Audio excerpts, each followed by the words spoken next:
Jika saja sahabat-sahabat tahu bagaimana kiprah Ansor Banser di negeri ini, tentu siapapun akan terpanggil untuk menjadi anggota Banser. Yang perlu sahabat-sahabat ketahui, Ansor Banser itu sudah ada sebelum Indonesia ada.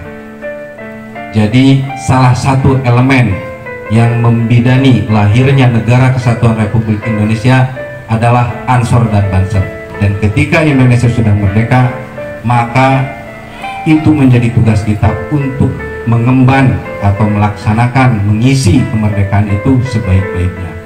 Atas dasar itulah kemudian kenapa Ansor dan Banser begitu berani melawan siapapun, organisasi apapun yang berusaha merusak kebinekaan, yang berusaha meluluh lantahkan keutuhan Negara Kesatuan Republik Indonesia. Atas dasar itulah kenapa Ansor dan Banser rela mati membela para ulama. Baik kelompok, komunitas, atau individu yang berusaha merusak keutuhan NKRI, maka itu sudah menjadi amanat kita. Diamnya kita terhadap apa yang terjadi belakangan ini, ketika beberapa kelompok mencoba mengusik keutuhan Negara Kesatuan Republik Indonesia dan nilai-nilai yang sudah ditanamkan oleh para ulama dan pendiri Indonesia, itu adalah pengkhianatan.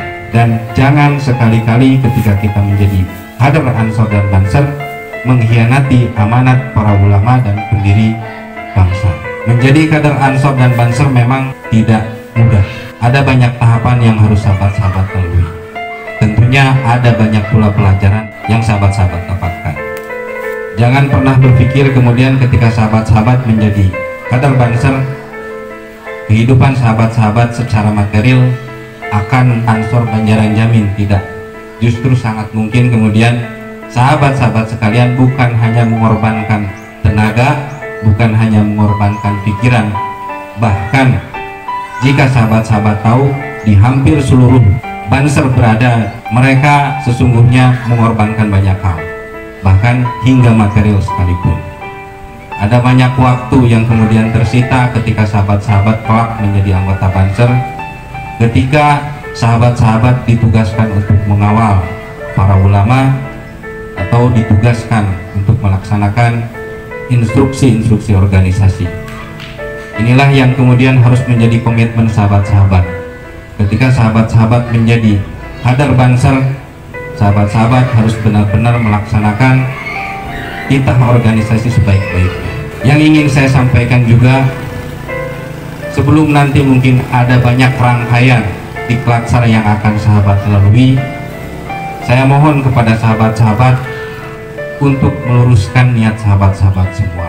Seperti yang sahabat-sahabat ketahui, dalam beberapa keterangan, niat ini kemudian menjadi fondasi atau menjadi amal diterima atau tidaknya itu akan sangat ditentukan oleh niat sahabat-sahabat.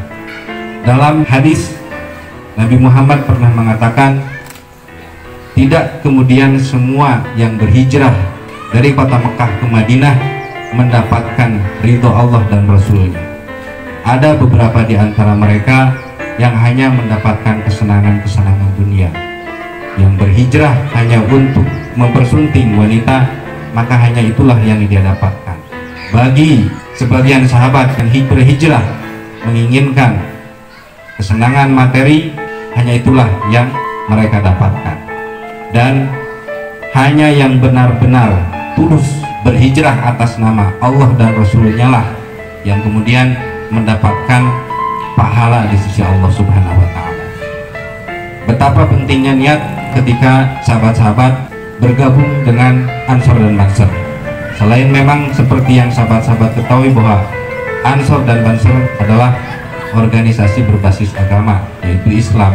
Paling tidak saya memohon kepada sahabat-sahabat untuk benar-benar meluruskan niat. Apa yang kita akan lakukan saat ini semata-mata wasilah untuk mendapatkan ridho Allah, semata-mata wasilah agar kelak kita diakui sebagai umatnya Kanjeng Nabi Muhammad SAW. Kita harus benar-benar yakin hanya NU lah yang memiliki estafeta yang jelas sebagai pewaris ilmu, pewaris perjuangan para pendiri bangsa, pewaris ilmu-ilmu agama. Sahabat jangan pernah khawatir terhadap ulama-ulama yang ada di NU.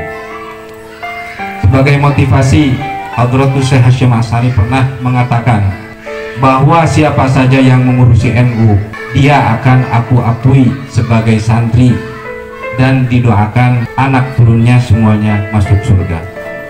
Mudah-mudahan niat sahabat-sahabat bergabung melalui Diklatsara kali ini itu merupakan salah satu i'tikad sahabat-sahabat, dan kelak kita benar-benar diakui sebagai santrinya Hadratus Syekh Hasyim Asy'ari.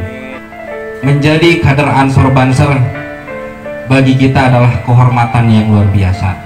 Berkhidmat di Nahdlatul Ulama bagi kita itu sudah lebih dari cukup. Biarkan para ulama yang benar-benar memiliki sanad yang jelas, yang memberikan ilmu kepada umat. Tugas kita hanya khidmat, tugas kita hanya mengawal. Itu merupakan sebuah kehormatan yang sangat besar bagi kita. Generasi kita adalah generasi para ulama, maka kepada siapa lagi kita akan mengikuti atau kita akan berbakti selain kepada para ulama. Dan yakinlah bahwa pilihan sahabat-sahabat mengikuti Diklatsara kali ini itu adalah pilihan yang paling tepat. Ada banyak gambaran yang bisa sahabat-sahabat saksikan bagaimana ulama-ulama NU tidak sedikit yang memiliki nama yang terkenang hingga hari ini. Apakah itu tidak cukup meyakinkan kita bahwa ulama-ulama yang kita ikuti di Nahdlatul Ulama khususnya, beliau-beliau adalah minas sholihin, bahkan min auliyaillah. Maka yakinkan sahabat-sahabat bahwa pilihan ini adalah pilihan terbaik. Bersyukurlah ketika sahabat-sahabat tergerak ingin mengikuti Diklatsara.